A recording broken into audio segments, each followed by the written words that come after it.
Penjelasan berikutnya mengenai unsur-unsur dari hutang lancar. Yang pertama adalah hutang usaha atau hutang dagang. Hutang ini terjadi karena perusahaan membeli secara kredit. Memang suatu hal yang biasa saat ini membeli secara kredit. Kemudian apakah menyukai perusahaan itu membeli secara kredit atau membeli secara tunai? Mari kita lihat contoh berikut ini. Perusahaan A menawarkan syarat pembelian 2/10 net 30. Artinya adalah jika perusahaan membayar dalam jangka waktu 10 hari, maka si pembeli itu akan memperoleh diskon 2%. Dan jangka waktu kreditnya adalah 30 hari. Karena itu apabila pada 1 Maret suatu perusahaan membeli dengan nilai 100 juta, dan ingin memanfaatkan cash diskon atau diskon, maka dia cukup membayar dengan 98 juta. Dengan demikian, perusahaan tidak harus membayar secara penuh. Nah, kita perhatikan bahwa perusahaan memperoleh diskon sebesar 2% karena memanfaatkan cash diskon dalam jangka waktu 10 hari. Tetapi kalau tidak memanfaatkan, harus membayar penuh, yaitu 100 juta. Dalam hal ini seolah-olah pembeli dibebani oleh beban bunga sebesar 2 juta dari pokok pinjaman sebesar 98 juta. Kita hitung sekarang ya, berapa sebenarnya tingkat bunga dari hutang dagang tersebut. Yaitu kita bisa menggunakan rumus, dalam hal ini adalah 2 dibagi dengan 98 dikali dengan 365 hari dibagi dengan 20 hari. Kenapa 20 hari? Karena itu adalah jangka waktu di mana kita memanfaatkan diskon dan lamanya kredit. Jadi 10 ini 30, jadi selisihnya 20. Kemudian 360 hari itu kita lihat 1 tahun. Kalau kita hitung ternyata besar bunganya 37,24%. Karena itu bagi perusahaan yang tidak mempunyai uang tunai bisa saja dia mengambil pinjaman yang tingkat bunganya lebih rendah daripada 37,24%. Karena itu kalau ada tawaran dari seorang pemasok, kita perlu memperhatikan bagaimana syaratnya. Kemudian setelah syaratnya kita lihat, kita hitung berapa tingkat bunganya, lebih besar atau lebih kecil. Berikutnya adalah hutang gaji atau upah.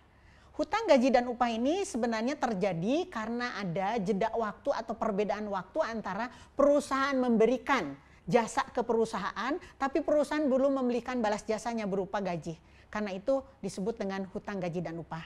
Dan pada satu saat harus dibayar. Kemudian hutang pajak itu pun sama.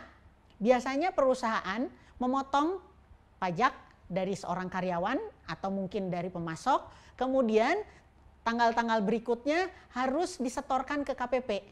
Nah, di sini berarti ada jeda ada perbedaan waktu antara memungut pajak dan menyetorkannya ke KPP.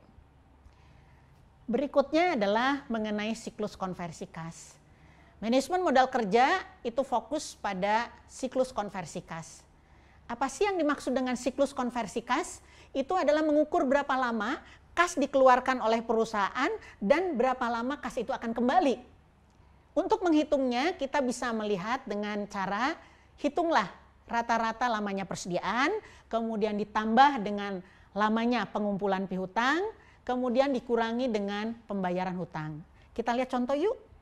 Suatu perusahaan yang bergerak di bidang eceran menjual produknya ke para pedagang eceran secara kredit dan juga perusahaan itu membeli barang dagangannya dari pemasok secara kredit. Kita ambil contoh untuk rata-rata pembayarannya. Rata-rata pembayaran pedagang eceran ke perusahaan itu 14 hari, kemudian perusahaan membayar ke pemasok 12 hari, kemudian lamanya barang dagangan di perusahaan itu adalah 7 hari. Maka kita hitung, kita masukkan siklus konversi kas, rata-rata lamanya persediaan itu 7 hari, ditambah dengan lamanya pengumpulan piutang 14 hari, jumlah 21 hari, kemudian kita kurangi dengan lamanya membayar ke pemasok, 12 hari. Maka siklus konversi kas adalah 9 hari. Seandainya pengeluaran kas per hari adalah 500.000, maka untuk mendukung Dana yang dibutuhkan untuk siklus konversi kas adalah 9 hari kali 50.000. Kemudian juga perlu kita perhatikan berapa biaya dananya. Karena itu biaya dananya adalah tingkat dana atau biaya dana dikalikan dengan jumlah kas yang dibutuhkan untuk mendukung siklus konversi kas. Tentu saja kalau biaya dananya tinggi perlu diturunkan. Masalahnya sekarang adalah bagaimana cara menurunkannya.